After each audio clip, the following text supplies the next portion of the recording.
This is a CC Radio podcast.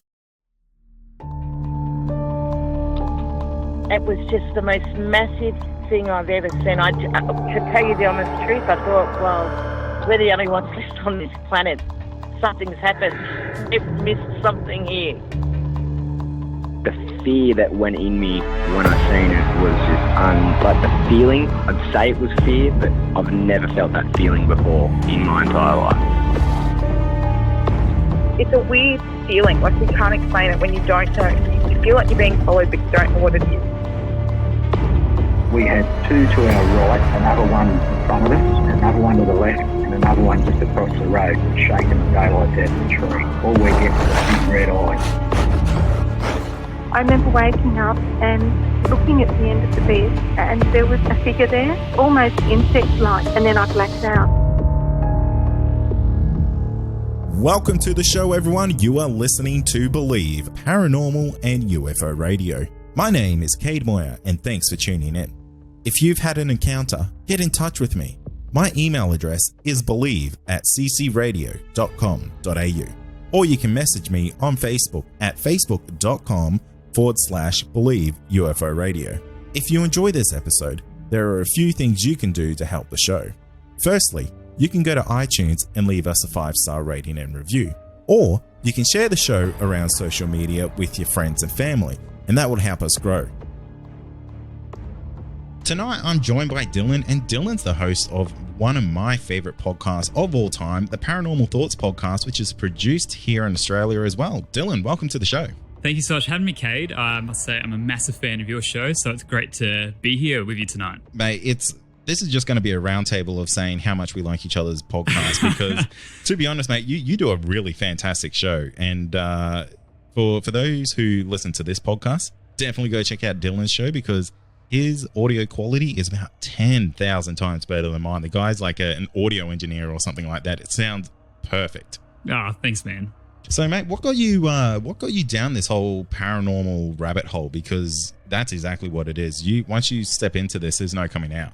That is exactly right. I think after you open your mind up to everything paranormal, you can't close it. You just get deeper and deeper and further into it. But I'm not really sure exactly where it started, but I've always kind of remembered and just enjoying frightening, spooky kind of content, and then obviously kind of getting more into maybe the scientific kind of aspect of it. Like I remember just always enjoying the thing of being scared, I think, as a kid, which was always kind of weird. Loved horror movies and everything. And then I remember I was quite young, and my grandfather had some old like VHS tapes from the 80s of some UFO documentaries and close encounter type experiences. And I remember watching those, which I wouldn't say the content was mature, but it was obviously for adults and kind of a little bit frightening, I suppose, to hear about people openly speak about the idea of being abducted by aliens and so on. But I was like, wow, this is actually kind of happening. And then from there, I remember being in high school, going into the library and finding like UFO books and people being like, you don't actually believe in this, do you? I'm like, yeah. And then now, we're in 2020 and now, look at the world now, and people are, actually coming to the realization of, oh, this actually does exist and so on. So it's like, yeah, well, look at that. But it's always been this ongoing thing. And then I think I started Paranormal Thoughts in 2016, and it was just this moment. I was driving home really late one night, and I'm a massive fan of podcasts, always have been. And it wasn't originally meant to start out like a podcast. I just kind of opened up my recording software, set up my mic. It was probably like, 1 a.m, real sort of early in the morning, and just started speaking. And I was like, I don't really know what this is, but I saved the file as like Paranormal Thoughts because that's literally what it was. I was just there kind of talking to myself, almost like a journal in a way of just what I sort of believe and, my sort of view on it. And then I ended up just putting it on the internet, and then I just added the word podcast on the end, so there was Paranormal Thoughts Podcast, and literally that is online still now. That is the first episode, and if you do listen to it, which I don't really recommend, like I'm very confused, and I'm kind of like, I don't know if I'm going to put this on the internet, and then I kind of did, and that's kind of just where it started. I just wanted to express my sort of thoughts, and it all just kind of spread from there, really. And that's one thing I actually really enjoy about your podcast is that it's almost like a self-discovery for yourself about the topic that you're talking about, because you go into each of the things that you talk about and it's kind of like, here's the facts that I know, here's the facts that are kind of, well, not facts, maybe rumors or, the speculation around topic X, Y, and Z. And here's how I feel about those. And it's not like you kind of go out there and say, this is definitely what's going on. You just kind of air your thoughts, which I think is a really, really, I guess, refreshing way of doing something with the paranormal, because as you know, there's researchers out there who go absolutely nuts if you think the way that you're doing it is the right way and it's different to theirs. And it's kind of like you just start an absolute shit show. Yeah.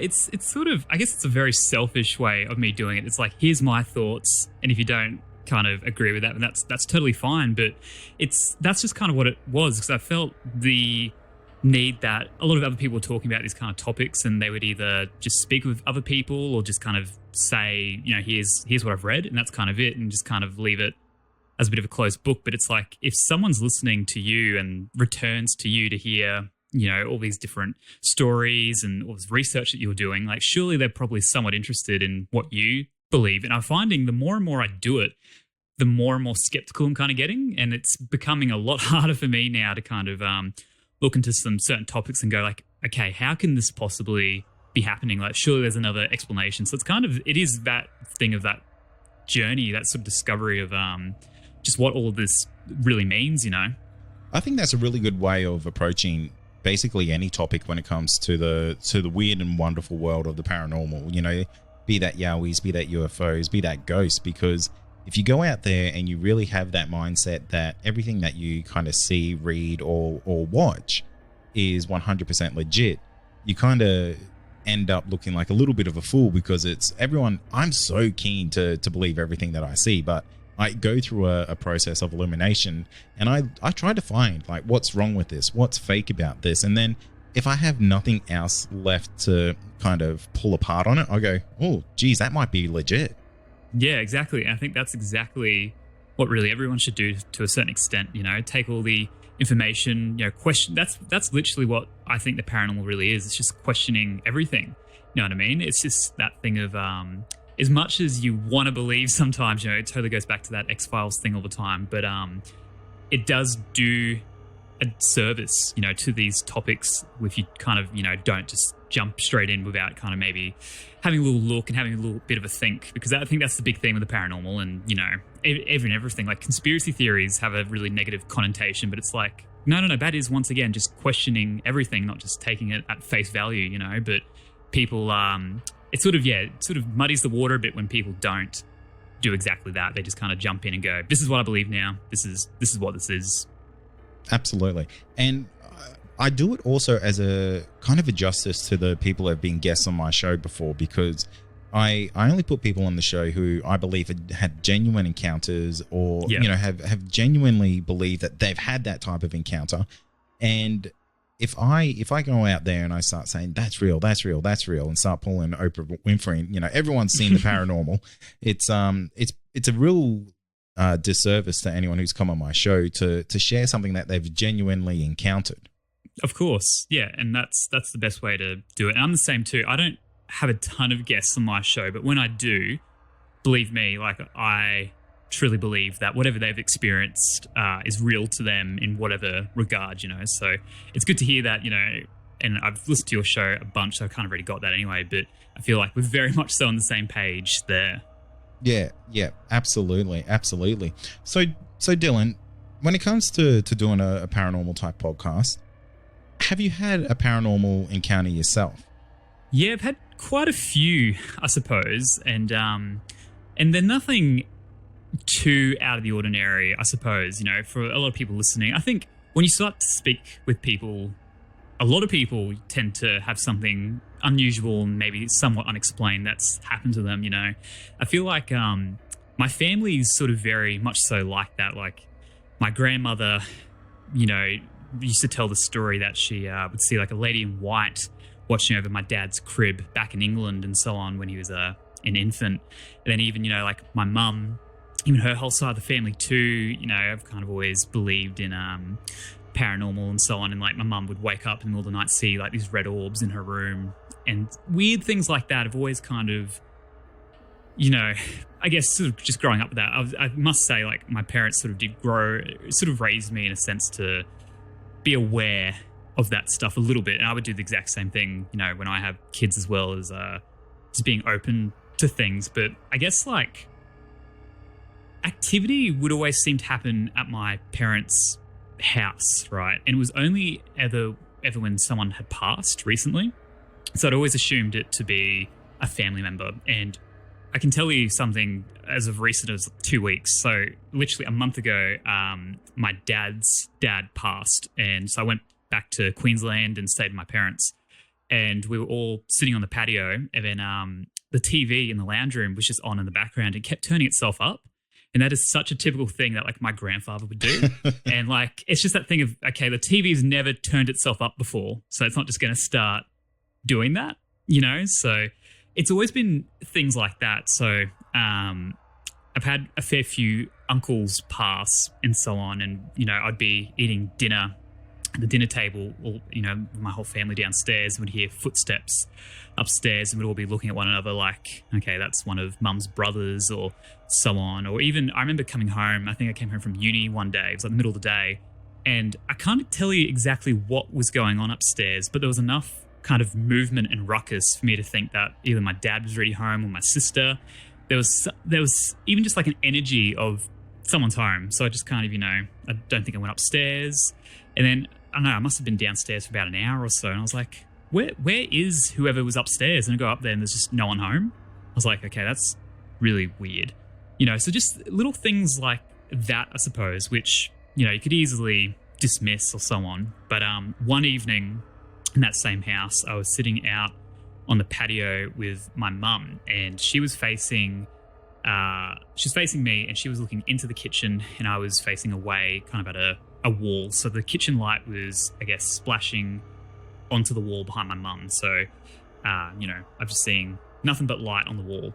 And I'm just chatting to my mum, and I see this perfect silhouette of someone walking behind me, and then that shadow is casting onto the wall I'm looking at.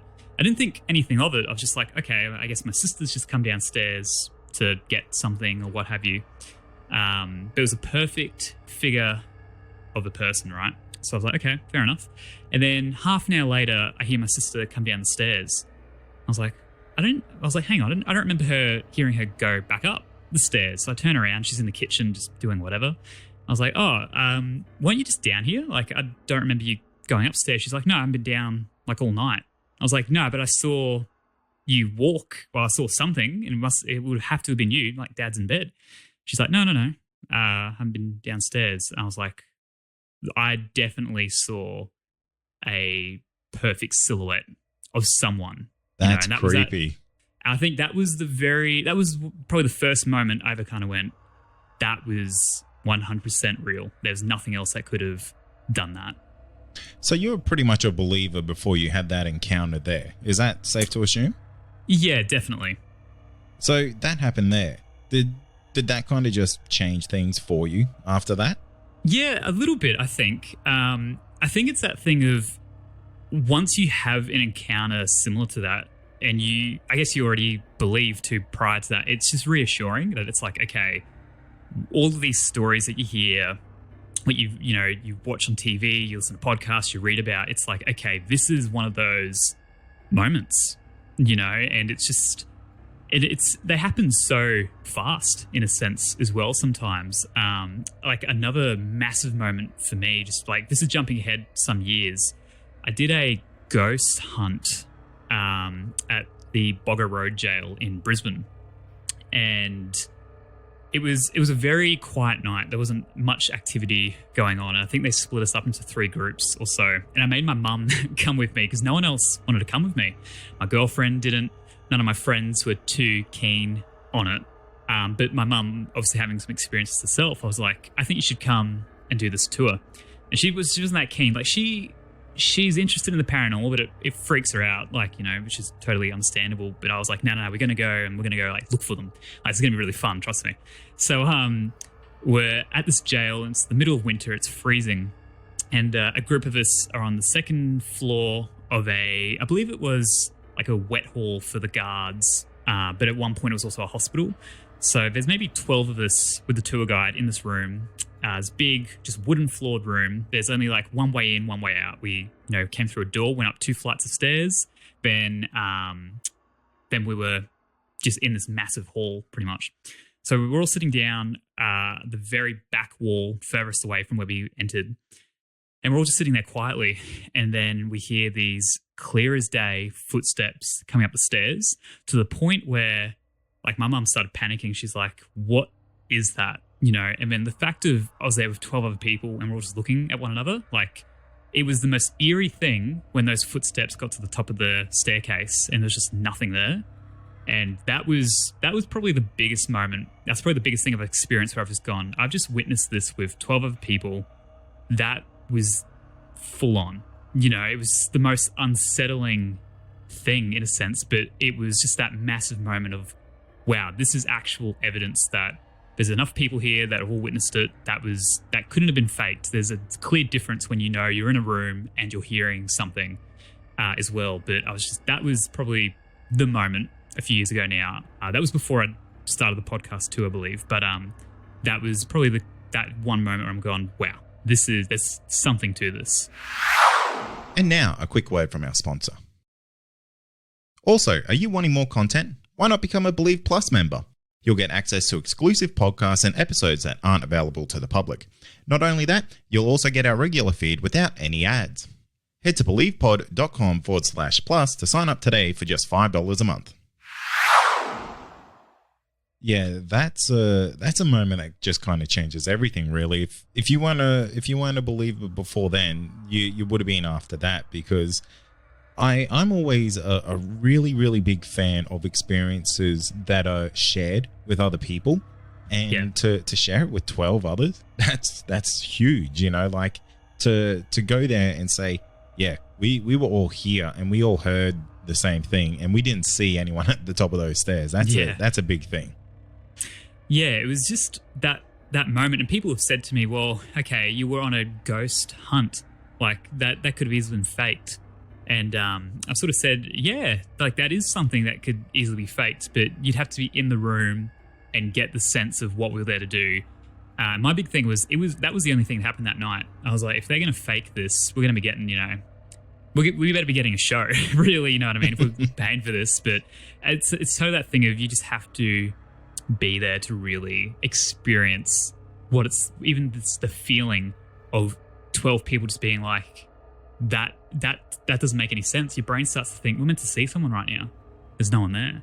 It was insane. It was probably the coolest thing I've ever experienced, really. Is there anything that you've discovered throughout your travels throughout the podcast world of the paranormal that kind of really stick with you more than others? I guess, like, I always come back to the whole UFO alien abduction kind of thing. It fascinates me time and time again. I suppose the only experiences I've really had are sort of more traditional paranormal, ghostly kind of experiences. But there's something about this alien kind of topic which it's so deep, and there's so many different angles. There's so many different researchers, experiences who have similar but massively different stories, and it's constantly a thing where people find out that I'm into it, and it becomes a bit of a joke as well, which I'm totally happy to play into as well. It's all good and well, but it's that thing of it's just fascinating. You find like a little bit more information. You go, this makes total sense to the way our society works now, or in the whole ancient alien type theory. It's just, I feel it's so heavily connected to mankind and human life that it's so much bigger too than, I suppose, like, me talking about it on a paranormal podcast. But it's just still, it's still, it hasn't quite gotten the legs that it sort of needs for more people to really take it seriously. I think it's obviously a massive topic and people always love coming back to it. But for me, it's so, you can't deny it. You know what I mean? Like what people are seeing. I think there's so much evidence, but that's the thing for me where, I don't know, I just love that topic, and a lot of other people do, but I'm trying to always do justice to that particular theory. Yeah, I think the whole alien UFO topic is one of the biggest rabbit holes that I guess a person could really go down, because there is really so many different avenues that you can go down, because you've got the I guess the standard UFO lights in the sky type of encounters where, you know, it can be maybe easily explained, or it can be totally unexplainable depending on the encounter. Then you go to the far opposite side of that, where you have people who get abducted, and some of those they vary so much. You know, you have people who have pleasant encounters, you have people who have absolutely terrifying encounters. It's such a varied scale, and I think that's what interests me the most about that whole alien and UFO field, because some of those things they're genuinely terrifying, and you really wouldn't want to wish them on anyone. And then you hear some people who have these absolutely fascinating encounters with UFOs, like people who have these gigantic UFOs that go right over the top of them, and they don't get to share the experience with anyone else. And it's just like, wow, that was that just for me. I know, right? It's so fascinating, the amount of stories that are so similar, but yet there's so many different. So that's always the thing. It's hard to know exactly what is going on. You know, is it all, you know, related to government involvement? Is it not that? Is it, you know, I don't know. And I kind of have really subscribed to the idea that ETs are God in some way. You know, I think they are the creators and so on, and have been very influential in our existence and so on. And, you know, that a lot of people look at you weird when you talk about it like that, but it's like, nah, it's kind of, it's not far off when you start to really look at the sort of big picture. You know, it takes a lot to kind of get through to that, I think, sometimes, but it's so in depth, and it's constantly just fascinating. There's always more and more to learn about, and it gets pretty overwhelming. I'm not gonna lie, it's hard, because at the end of the day, you still can't come to a conclusion. You know, unlike a lot of other topics within the paranormal. You know, like you mentioned yowies earlier. You know, you can look at experiences and I guess, you know, footprints or any sort of other evidence we can kind of conclude to and make somewhat of a pretty, I'd say, across the board scenario for what this being is. But, you know, when you look at something like just alien abductions, you're like, well, what is this? And I don't know, it's really puzzling, but so fascinating at the same time. I may be putting you on the spot here, Dylan, but is there a UFO encounter / abductee encounter that really stands out for you? Because you do quite a lot of these type of topics on your podcast, and it's something that, you know, if I had 1% more dedication to the craft like you do, I would do the research and stuff like that. But, you know, there's people like you out there who do this already, and you do such a fantastic job. But yeah, is there a standout case for you when it comes to the UFO field? I wouldn't say there's just one. I think it becomes really interesting when you look at a bunch of very influential kind of cases and start to, you know, really connect dots, I suppose, in a sense. And I think it's interesting too, because there's almost a bit of a timeline with some of this stuff. It's like you look at, you know, I guess the biggest first alien abduction is, you know, your Betty and Barney Hill, which I believe is in 1966, maybe around that sort of time, I think. And, you know, that's your very typical kind of grey alien type experience and so on. And then, you know, you look at something like the Travis Walton case, which I can't exactly remember off the top of my head how he explained those beings, but they weren't your traditional kind of grey. And then, you know, even now, I've spoken to people who have seen, you know, almost like U-shaped type skull, almost like hammerhead shark kind of beings and so on. So there's a lot of interesting timelines with, you know, I guess what people were kind of seeing at that particular time, which I suppose makes sense. If one particular species were conducting a bunch of experiences, you know, within a 2-year kind of stint, then I suppose, you know, those years people are going to be seeing that similar thing. But yeah, I don't know. I have spoken to a lot of everyday kind of experiences, and I always love their stories, because I guess the thing is, when you look at, I guess if you were to go into Google and say,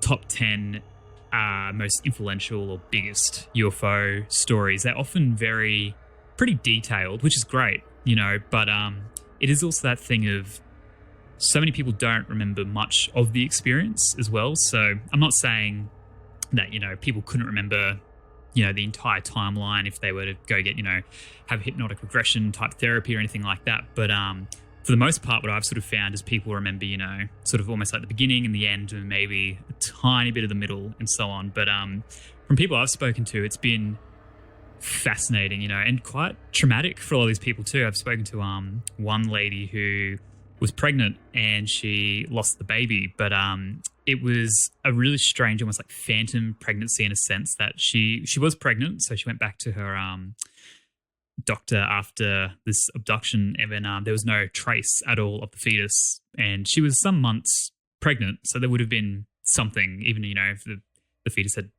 died or what kind of have you, there should have been something to say, yeah, you were pregnant, but she's in there, the week before, whatever, having scans, like things like that, where it's just, a regular person, and they're just telling you this. It's like, okay, like this is real. You know what I mean? Like, this is very real to people, and it's not all, lights in the sky. It was taken, has some samples. It's like there's something bigger kind of going on, in my opinion. And it seems like that whole kind of hybrid kind of thing definitely makes sense. They're definitely interested that we can, have children and so on. Whether or not they can or can't, or, I don't really know, but there's definitely some interest in that aspect of us. I know that wasn't your question at all, but I just kind of ended up there. But no, it's that's great, because it really does lead to a really interesting, I guess, discussion topic, because I've had a guest on my show multiple times, Jane Pooley, who's an alien abductee, and has what she references to Humalian children. She was part of a selective breeding program. Yep. And she claims that she has these alien hybrid children. She would murder me for calling them that. She calls them Humalians. But she really alluded to the fact that she works in the professional field in the medical industry. And she said that it is fairly, I wouldn't say fairly well known, but it is known enough in the medical industry that these types of, I guess, experiments or programs are happening where human mothers are producing fetuses that may not be of this earth, which really blew my mind.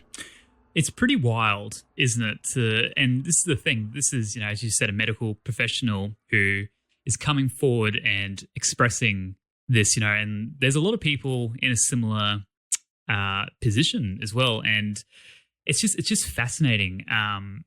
It's wild. It's honestly, once you start to really just look into things, it's like, how are we denying this? And it's just totally that thing of either people aren't ready, or people will never kind of be ready. They're just happy, to go to work, buy a house, buy a car, retire, and that's kind of fine. We're definitely creatures of habit, but there are some of us who are like, no, there's stuff going on, and we kind of want to know a lot of it. And I don't think, I don't know. I don't think we'll ever really get the full story in our lifetime, in all honesty, but I think it's just so fascinating to look into it. And that's the biggest thing, like, as you just said there, speaking with experiences, that's the best way to get the information. There's this massive theory, about government involvement, and that we have to, get all this declassified information from the government. But it's like, you don't even need any of that, in my opinion, because people who have these experiences, you speak to enough of them and it starts to paint a pretty good picture, and you can start to really just step back and go, okay, I can start to see a bit of a story that's going on here. And, I think people already have the answers. It's already inside of a lot of people. It's just finding the right people to speak to and, kind of make the conclusion from that. Definitely. And like you said, when you talk to all of these different people, you will find a common element. There's something that kind of links these stories in one way or another. to really lead to the credence of, you know, these said experiences, these said abductions, things like that. Definitely. It is so wild, in all honesty. That's why I'm just so fascinated with the topic. So if anyone's listening who hasn't really gotten into that whole world, like, prepare yourself, because you're going to be forever changed, in all honesty. It's wild, but so fascinating. So one of the big things that you cover on your podcast is obviously the paranormal, and you go into some really fascinating topics. And one of my favorite episodes that you've done is about the I guess you would say exorcisms. Yes, with the Long Island Exorcist. He's the only returning guest I've had on the podcast, and I'm trying to think when I first did that first episode, but it was some years ago now, and at that time, I think I made a post on like an exorcist type subreddit, and was just like, is there anyone who wants to come forward and speak to me about exorcisms? Because I didn't necessarily believe in it, even though I'd spoken to people who were pretty, I don't know, they're pretty sure on it, but I was like, I don't know, it just doesn't really make any sense to me. So I really wanted to hear from someone. And then here comes this guy by the name of the Long Island Exorcist, and it was wild, in all honesty. It was not what I was expecting. I was like, okay, so how does an exorcism work? And he's like, oh, I perform like meditation and Reiki on people. I was like, what? Yeah, but really? He's like, yeah. Like, it's not this whole thing of praying over someone and then throwing up in buckets and levitating. He's like, that's not what it is. It's these, negative entities, or, just negative energy, just kind of taking over people to whatever extent, and that he uses his Reiki ability to pretty much work through people. And he can do this remotely as well. So, I think he's in, obviously he's in Long Island. And he does this, for people over America and so on. And he can exercise these people. And I was blown away, because I was like, this is not the conversation I thought we'd be having at all. Then here we were, and then I've spoken to him, I think it was last year now, and it was sort of a new thing for him. I think he'd been a Reiki healer for quite some time, but not really using it in that kind of way. So now he's far more open with it, and he's worked on a fair few people now, but I was just blown away, because that's not what I was expecting whatsoever. And then that made more sense to me, rather than, I guess, like a biblical kind of priest or something praying. Because it's like, well, if it's energy, why would you not use energy healing in order to relieve that person of that entity? Yeah. It's the whole exorcism type of thing is it's such a weird and unique type of, I guess, experience when it comes to the paranormal, because it would really make an individual kind of question, what's real when it comes to religion, because I'm not really one for diving in deep on religious talk, because I believe everyone can believe what they really want. Yeah. But then it can really make you go, well, if there's that much evil that's out there, is there a good? Is there a balance to it? Is this like a Star Wars thing? Is a balance of a force type of thing? And it's kind of like, well, do evil, really bad things out there exist like that can take over you, that you can essentially be powerless to? Yeah, it's pretty wild to think, but and even just the last episode I did, where I spoke to some demonologists, which is very interesting as well. I spoke to a Catholic, I guess an atheist per se, and a Satanist, so very, very different sort of backgrounds, but they all kind of came to the same conclusion, that there are entities out there which aren't too dissimilar from us, that are demonic.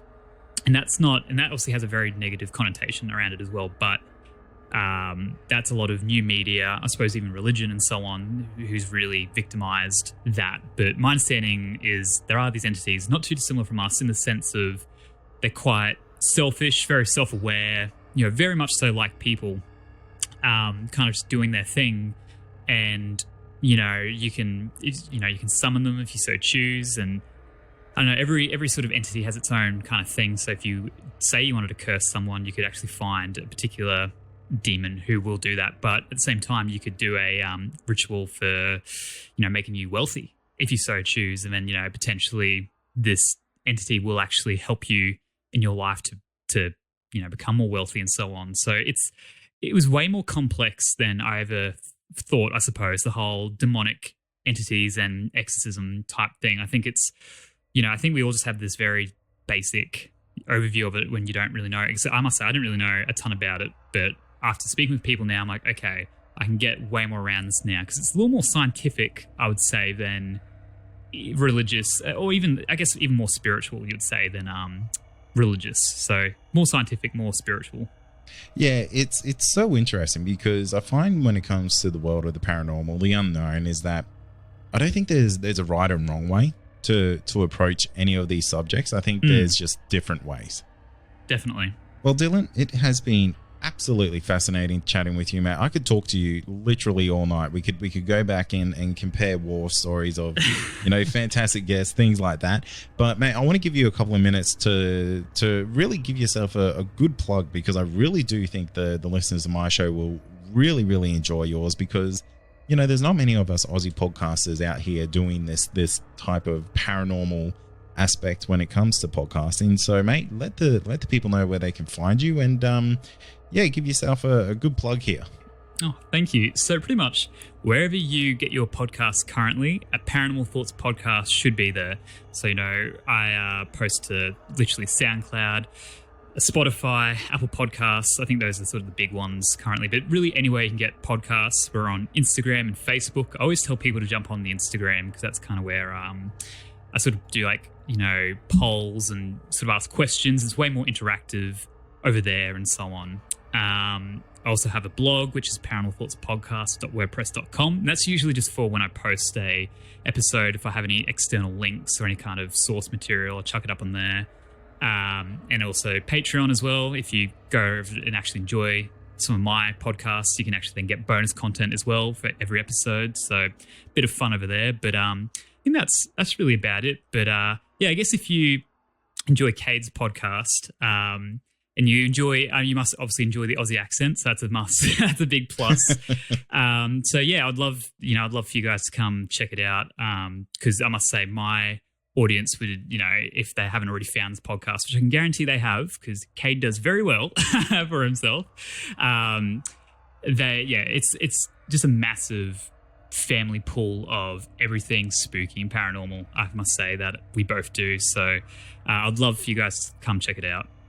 Yeah, and I'll leave links in the show notes for the best places to subscribe to that. And seriously, go give Dylan a subscribe. Go check him out. He does fantastic work, and his audio quality is second to none. So, Dylan, thank you for coming on the show again. It's been fantastic having you on, mate. And we'll have to tee this up again sometime soon. Definitely. You'll be hearing Cade on Paranormal Thoughts Podcast in the future. Definitely.